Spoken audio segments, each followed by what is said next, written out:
PMP PN cabar pertuduhan kes projek Lembu. Anwar pecul agenda digital kerajaan. Pampasan MH370, Mahkamah Beijing putuskan bayaran. Rafizi pertahan sikap dakwa pilih saluran dalaman. PTPK dibuka lebih luas, sijil pakar TVET diperkenal. Cadangan denda 100 juta untuk platform media sosial.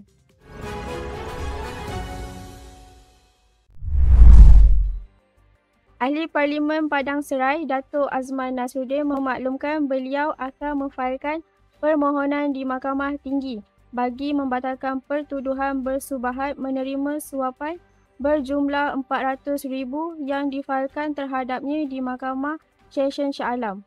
Beliau menjelaskan bahawa pertuduhan di bawah Seksyen 281C Akta SPRM 2009 itu menurutnya tidak menunjukkan bukti beliau pernah menerima atau meminta sebarang wang. Sebaliknya, hanya menyebut unsur bersubahat tanpa butiran sokongan.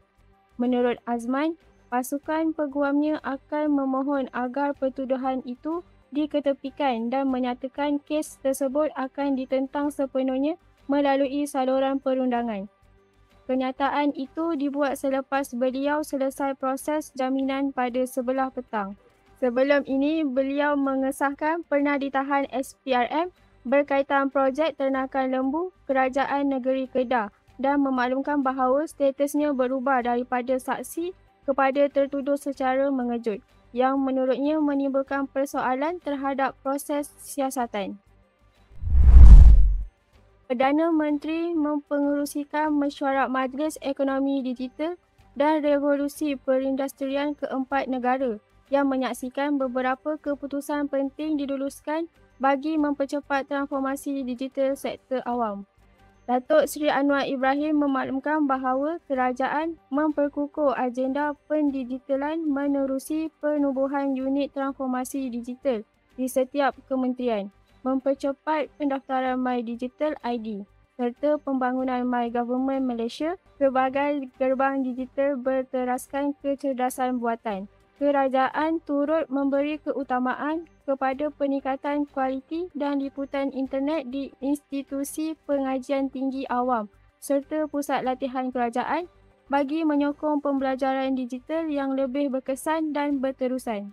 Selain itu, Pelan Hala 7 Ekosistem Kreatif Digital 2026 sehingga 2030 dirangka bagi menjadikan Malaysia sebagai hub kreatif digital global sejajar dengan pelaksanaan Fasa 3 Rangka Tindakan Ekonomi Digital Malaysia yang memfokuskan pemerkasaan ekonomi dan kesejahteraan rakyat.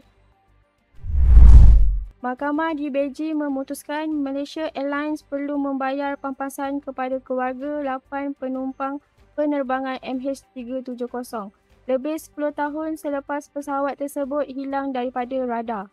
Mahkamah memaklumkan setiap keluarga terlibat menerima lebih 2.9 juta yuan meliputi kos pengebumian, tekanan emosi dan kerugian lain, manakala puluhan saman lain telah diselesaikan di luar mahkamah.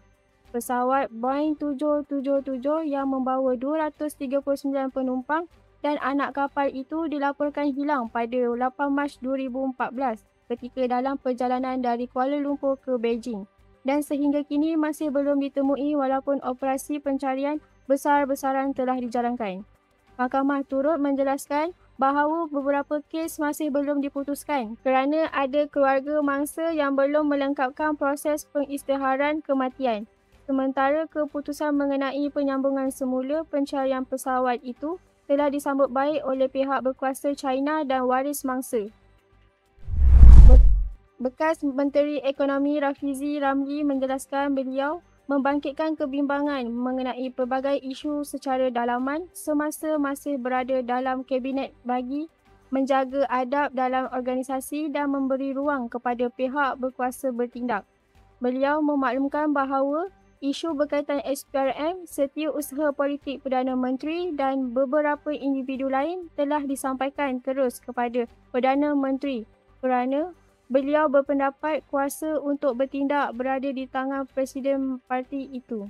Rafizi turut menyatakan beliau memilih untuk tidak mendedahkan perkara tersebut secara terbuka ketika tempoh pemilihan PKR bagi mengelakkan dakwaan itu dianggap sebagai helah politik, selain memberi peluang kepada kepimpinan membuat pembetulan.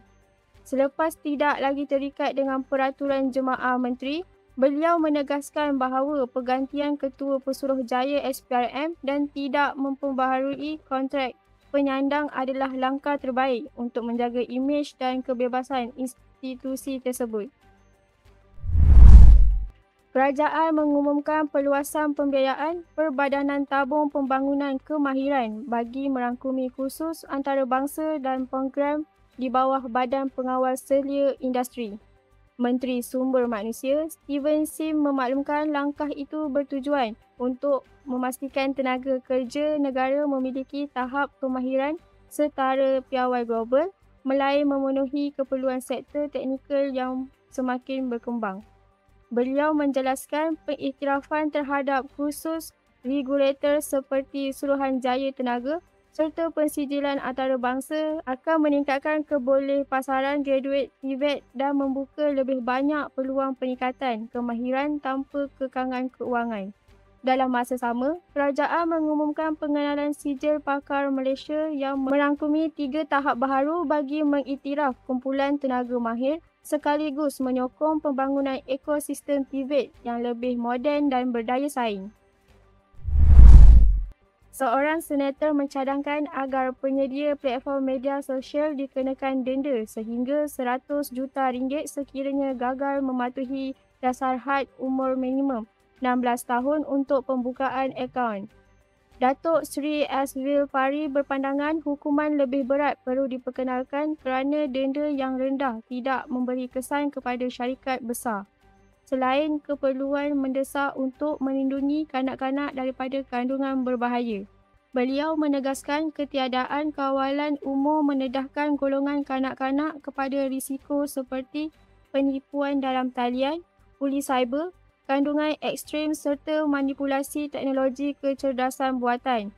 Dalam masa sama, kerajaan menyasarkan pelaksanaan pengesahan identiti digital atau eKYC di sebuah platform media sosial menjelang pertengahan 2026. Manakala, beberapa senator lain turut menggesa kawalan lebih ketat terhadap kandungan di platform seperti TikTok dan Instagram.